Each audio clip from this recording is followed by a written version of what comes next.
देखिए, आज हम 9 अगस्त का करंट अफेयर्स पढ़ने वाले हैं।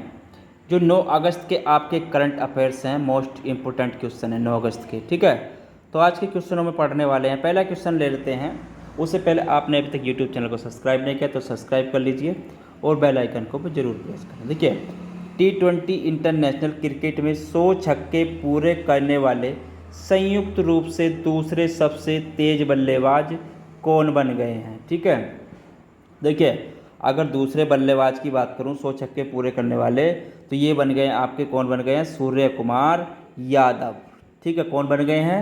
सूर्य कुमार यादव, क्योंकि इन्होंने सबसे कम पारियों में, यानी कि 100 T20 छक्के लगाने वाले खिलाड़ियों की सूची में संयुक्त रूप से कितने स्थान पर हैं? आपके दूसरे स्थान पर है, ठीक है। दूसरे सबसे तेज गेंदबाज बन गए, ठीक है, दूसरे स्थान पर हैं। अगर बात करें तो सूर्य कुमार और क्रिस गेल ने, किसने? आपके सूर्य कुमार, आपके सूर्य कुमार और क्रिस गेल ने, और कौन थे? क्रिस गेल, ठीक है, क्रिस गेल। तो क्रिस गेल ने आपके 100 T20 छक्के लगाने के लिए 49 पारियां खेली थी। कितनी खेली थी? 49 पारियां, ठीक है, 49 पारियां खेली थी दोनों ने। और इन्होंने देखिए एवन लुइस 48वीं इस लिस्ट में टॉप पर हैं। कौन? आपके 48वीं जो लिस्ट पर हैं, एवन लुइस, इसमें आपके 48 इस लिस्ट में, जो 48 उन्होंने पारियां खेली थी वो इसमें आपके टॉप 10 पर हैं, ठीक है। तो आपको वो भी ध्यान रखना है, ठीक है। संयुक्त पारी की बात करूँ तो सूर्य कुमार और क्रिस गेल ने। दूसरा क्वेश्चन है, देश के शहीद वीर जवानों के सम्मान में कौन सा राष्ट्रव्यापी अभियान शुरू किया गया? देखिए, अगर इसकी बात करूं तो कौन सा अभियान शुरू किया गया देश के वीर शहीदों के सम्मान में राष्ट्रव्यापी अभियान की शुरुआत के लिए? तो इसमें शुरू किया गया आपका मेरी माटी मेरा देश अभियान। कौन सा शुरू किया गया है? मेरी माटी मेरा देश अभियान शुरू किया गया है, ठीक है। देखिए, तो इसमें देश के वीर जवानों को श्रद्धांजलि देने के लिए, ठीक है, जो वीर जवान हैं हमारे, उनको श्रद्धांजलि देने के लिए क्या किया गया है? उनको श्रद्धांजलि देने के लिए, ठीक है, श्रद्धांजलि देने के लिए आपका जो शुरू किया गया, आपका वीर जवानों के लिए आपका शुरू किया गया मेरी माटी मेरा देश अभियान शुरू किया गया है, ठीक है। देखिए, इस अभियान की अगर बात करूं तो इस अभियान को आपका 30, यानी कि यह अभियान इस महीने की 30 तारीख तक जारी रहेगा। कब तक जारी रहेगा? 30 तारीख तक जारी रहेगा, ठीक है, 30 तारीख तक जारी रहेगा ये अभियान, ठीक है। इसमें आपके राष्ट्रीय, राज्य, ब्लॉक और गांव स्तर के साथ साथ अन्य स्तरों पर भी शामिल इसमें होंगे, ठीक है। पीएम मोदी ने हाल ही में क्या की थी? आकाशवाणी पर प्रसारित मन की बात कार्यक्रम के दौरान इसकी घोषणा करी थी। कब करी थी? मन की बात के दौरान, ठीक है, मन की बात के दौरान प्रधानमंत्री ने इसकी घोषणा करी थी, ठीक है। तो चलिए नेक्स्ट क्वेश्चन देख लेते हैं।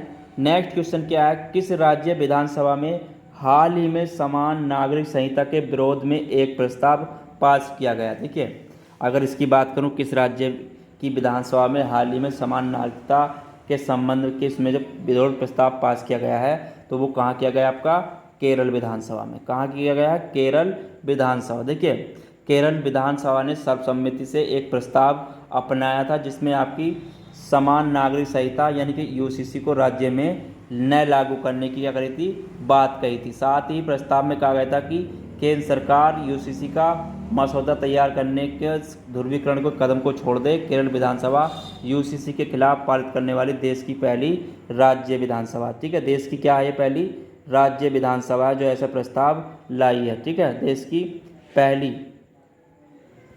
की पहली राज्य विधानसभा है, ठीक है। तो आपको ये भी ध्यान रखना चाहिए, देश की पहली राज्य विधानसभा है जो ऐसी जो लाई है इस प्रस्ताव को, ठीक है। नेक्स्ट क्वेश्चन है, ब्रिक्स स्टार्टअप फोरम किस देश द्वारा लॉन्च किया जाएगा? देखिए, अगर इसकी बात करूं, ब्रिक्स स्टार्टअप फोरम किस देश द्वारा लॉन्च किया जाएगा? तो ये किया जाएगा आपका भारत के द्वारा। किसके द्वारा लॉन्च किया जाएगा? भारत के द्वारा। देखिए, निवेशकों और इन्वेस्टरों के बीच उद्यमियों ने सहयोग स्थापित करने के लिए इस साल क्या किया आपका? ब्रिक्स स्टार्टअप फोरम का शुरुआत की थी। क्या की शुरुआत करी थी? ब्रिक्स स्टार्टअप फोरम की शुरुआत करी थी, ठीक है। देखिए, भारत के वाणिज्य, जो भारत के कौन मंत्री हैं? वाणिज्य और उद्योग मंत्री, ठीक है। बात करूं भारत के वाणिज्य और उद्योग मंत्री, वाणिज्य और आपके उद्योग मंत्री। उद्योग मंत्री कौन है आपके? पीयूष गोयल, ठीक है। कौन है आपके? पीयूष गोयल। तो इन्होंने क्या करी थी, एक घोषणा करी थी, ठीक है, कि दक्षिण अफ्रीका के साथ वर्चुअल आयोजित 7वीं ब्रिक्स उद्योग मंत्री की बैठक के दौरान इसकी घोषणा करी थी, ठीक है। ब्रिक्स में देखिए, ब्रिक्स की अगर बात करूं तो ब्रिक्स ब्राज़ील, रूस, भारत, और अगर ब्रिक्स की बात करूं तो ब्रिक्स में इन्होंने इसकी घोषणा करी थी। अगर ब्रिक्स की बात करूं तो ब्रिक्स में आपके कौन कौन देश शामिल हैं? तो ब्रिक्स में आपके ब्राज़ील कौन शामिल है? ब्राज़ील शामिल है, ठीक है, रूस शामिल है, और आपका भारत शामिल है, और आपका चीन शामिल है, और दक्षिण अफ्रीका शामिल है, ठीक है। अफ्रीका इसमें शामिल है, दक्षिण अफ्रीका। तो ब्रिक्स में ये शामिल है। जब ब्रिक्स की बैठक हुई थी तो आपके हमारे जो पीयूष गोयल हैं उन्होंने इसकी घोषणा करी थी, ठीक है, उस समय। चलिए नेक्स्ट क्वेश्चन है, केंद्रीय अप्रत्यक्ष कर और सीमा शुल्क बोर्ड के अध्यक्ष के रूप में किसने पदभार संभाला? देखिए अगर बात करूं केंद्रीय अप्रत्यक्ष कर और सीमा शुल्क के अध्यक्ष के बोर्ड में किसने पदभार संभाला है, तो ये संभाला आपका संजय कुमार अग्रवाल ने। किसने संभाला? आपका संजय कुमार अग्रवाल ने इसका पदभार संभाला। देखिए ये क्या है? IRS अधिकारी, ये आपके IRS अधिकारी हैं, ठीक है, IRS अधिकारी हैं। संजय कुमार अग्रवाल ने आपका जो ये पदभार संभाला है, ठीक है। देखिए अग्रवाल ने विवेक जोहरी का स्थान लिया है। किसके स्थान पर आए हैं? तो वो आपके विवेक जोहरी के स्थान पर आए हैं, ठीक है। किसके स्थान पर आए हैं? वो आपके विवेक जोहरी के स्थान पर आए हैं, ठीक है। तो जो 31 मई को देखिए CBIC की प्रमुख जो रिटायर हुए थे, तो CBIC के वित्त मंत्रालय के तहत क्या है? एक वैधानिक संस्था है, और विवेक जोहरी का उन्होंने स्थान ग्रहण किया है, ठीक है। तो चलिए नेक्स्ट क्वेश्चन देखते हैं। नेक्स्ट क्वेश्चन है, भारतीय सेना के प्रमुख जनरल मनोज पांडे हाल ही में किस देश की यात्रा पर गए हैं? देखिए भारतीय सेना के जो प्रमुख हैं आपके जनरल मनोज पांडे, वो किस देश की यात्रा पर गए हैं? तो वो गए हैं आपके UK की यात्रा पर। कहाँ गए हैं? UK की यात्रा पर, ठीक है। तो ये कितने दिवस की यात्रा है आपकी? 5 दिवसीय यात्रा है, ठीक है। आपको ये भी ध्यान होना चाहिए, 5 दिवसीय यात्रा पर वो गए हैं, ठीक है। तो यह देखिए सैन्य कार्यक्रम में भाग लेंगे इसके शीर्ष पर आपके जो देखिए अगर मैं बात करूं तो आपके कौन हो गए? 5 दिवसीय यात्रा पर गए हैं UK की पर, ठीक है। तो कौन गए हैं? जनरल मनोज पांडे।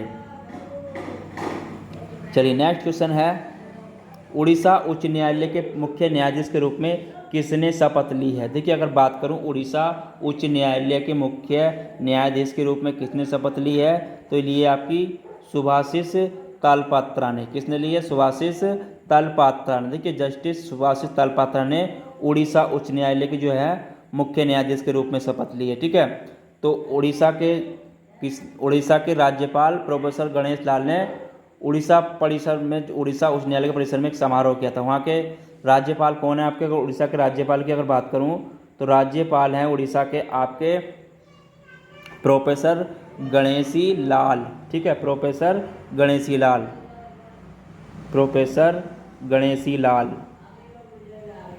ये कौन है? वहाँ के राज्यपाल हैं, ठीक है, गणेशी लाल। तो ये कौन है? वहाँ के राज्यपाल हैं, ठीक है। तो यहाँ पर उन्होंने मुख्य इसकी शपथ दिलाई थी, किसे? सुभाषिष तलपत्रा को, उड़ीसा के मुख्य न्यायाधीश के रूप में, ठीक है।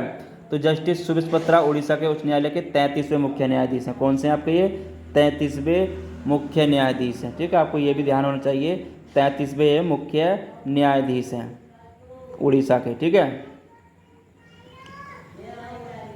और इनका इससे पहले कौन थे आपके?